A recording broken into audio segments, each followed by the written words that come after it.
Team, during my time in the military, every time we'd go out on a convoy,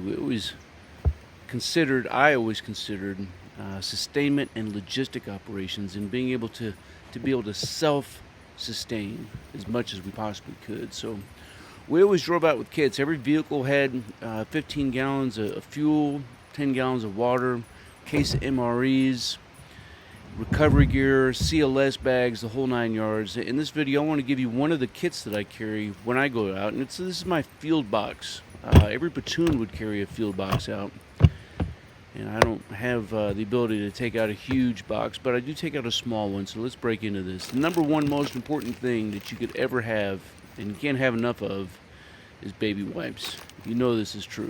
I have a couple tools to put in here. I got a small axe and then a baby Thor hammer, good for pounding steaks and whatnots. And everything in this is just for field operations. And then my other tool that I have is a Silky. This is the big boy. It's pretty good, just not so good for shaving. Dog's wondering what the hell I'm doing. What do you carry when you go out to the field? Leave some comments down below. I have some bags in bags sometimes, and that's how things go. This is an old bag that I had, and it just has some whatnots in it. So we got some WD-40 and some cordage, just a little bit of everything, right?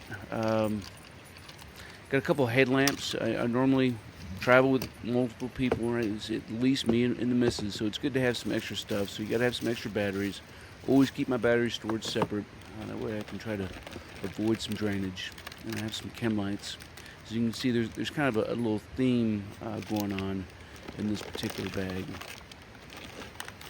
And then just some basic stuff for, oops, what am I doing? It happens like that, right? And I could have cut that out and been all high-speed, low drag, but that's just not how I roll. So let's get all this stuff put back in, and we will dig on into the next group of stuff that we have here. And I'm going to forget to put that WD-40 back in there for now, but she'll make it back where she goes later.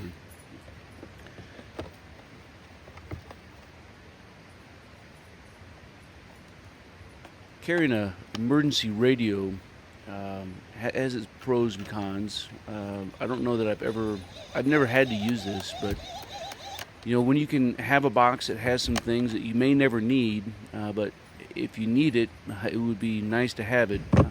This is one of those things.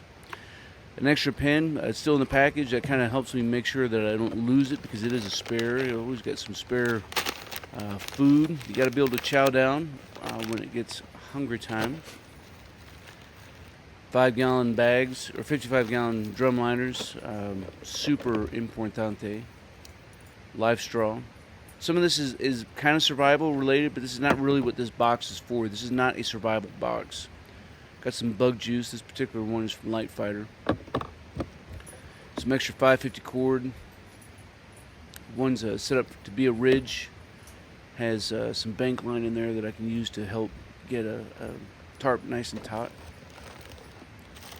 I got a fire kit, and in this thing is just an assortment, a collection of all the hoo-yahs to make fire. So I got some old fat wood from a super big Doug fir in Washington State, and some other little fire starters. Got a ferro rod and a striker, and it's just good to have some extra stuff. Like, this is not necessarily my go-to. Keep fire starters pretty much everywhere.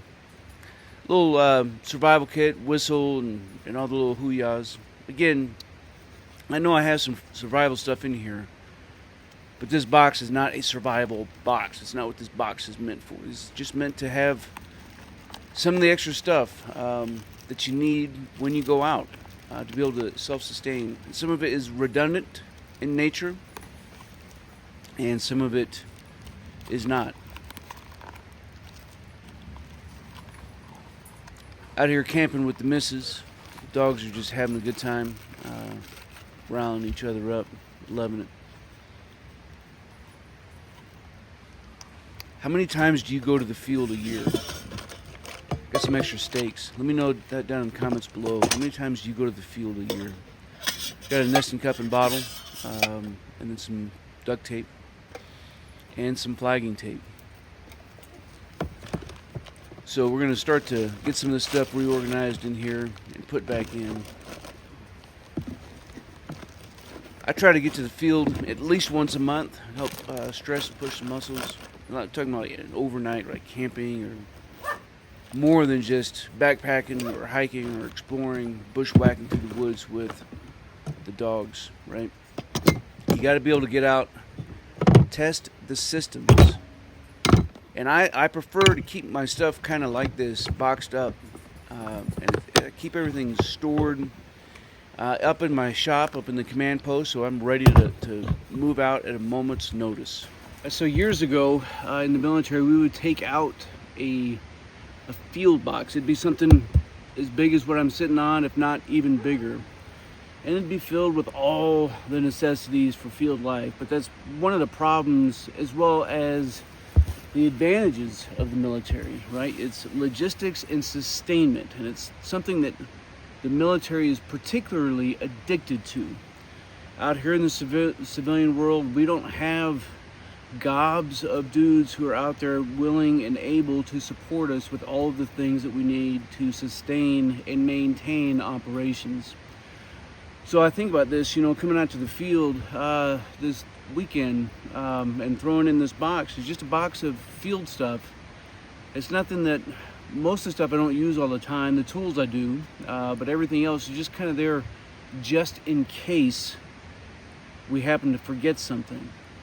But it's little things like this that ultimately draw in mind the idea that if you're thinking about bugging out with a backpack, you're probably thinking about running off and dying quicker than you can imagine.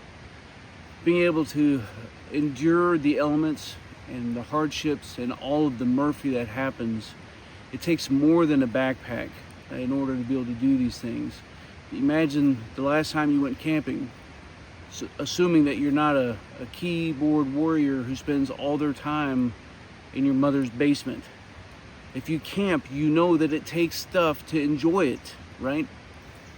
So think about that the next time you go out. Special shout out to Mrs. Stokermatic for holding the camera on this. Team, I appreciate you guys. Leave some comments down below so we can all continue to master our craft and develop our tactical virtue. Fieldcraft, fortitude, and freedom. Man, that's what this channel is all about. And the number one way you can support it is not liking, subscribing, sharing. All those things are super important. But truth be told, the number one way to support the channel, well, there's two ways. The long-term way is to become a channel member. It's going to give you exclusive access to content not available to anybody else, including all of my PDF downloads. The number one way, short-term, you can do both, but you do you, is to go on to either Amazon.com or Stokermatic.com if you want a signed copy and order the SHTF field manual. It's going to give all of that fieldcraft stuff as it relates to dealing with some serious crisis and put it into actionable steps in a narrative format in some of it. So I appreciate you guys, man. Until then, you stay out there, you keep grinding, and you stay stoked. Team, if you want to master your craft and develop your tactical virtue, make sure you subscribe to the channel and click that notification bell so that you can stay up to date with future content. Consider becoming a channel member. It's going to give you exclusive access to content not available to anybody else. I appreciate you guys. Until then, you stay out there, you keep grinding, and you stay stoked. We know you're out there! Come to my voice!